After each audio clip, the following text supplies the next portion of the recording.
لکه ښکلی مثال پرې درکړم دا زموږ سره چې کورونو کې دا زموږ دا ښځې دي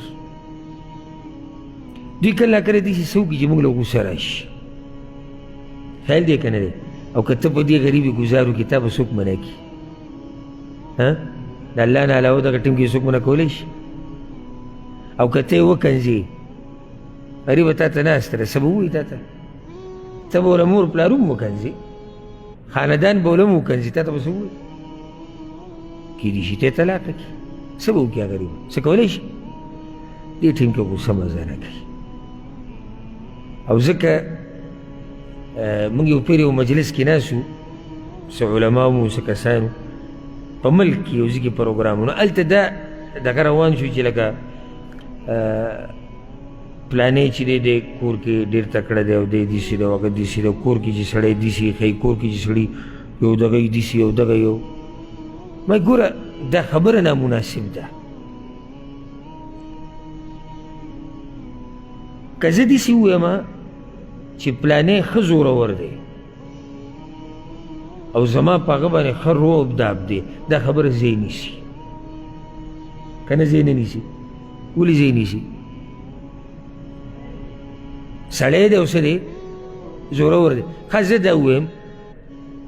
چې زما ښځه څومره مې یارولې ده او څومره یریږي او لازم به دې نه یریږي تا د کور کې ناسته ده کمزورې ده د داسې مخلوق په مقابل کې د زور خبرې کول دا د درنو خلکو کار نه دی که نه خبره زما غلطه ده بلکې زه دا ویم که دې زما خبره غلطه وي چې کله سړي خپل زور او د ښځې زور یو ځای کوو چې یعنې زه په خپله ښځه زورور یم او زه داسې دی د خپل ځان بېعزتي کوي که نه ازمری چې د پیشو سره تلي بېعزتي د چا ده د ازمري ده که د پیشو ده څه ازمری راغستی د پیشو سره دې ته لګې اچولی دا ظلم نه کوې د پیشو سره پیشو وګوره دې پیشو اوس زنانه کمزورې ته خپله خبره د هغې په مخ کې اوس سینه ټپې سینه به داسې چا په مخ کې ټپو چې هغه زوروري بیا به وګورو نه هسې دا خبره مې دې پورې کوله چې مخامخ تا ته کمزوری او ته غوسه شي او ته غوسه کنټرول کړې دا ګران کار دی که نه اسان دی او چې مخامخ زوروري او ته غوسه کنټرول کړې دا ګران کار دی که اسان کار دی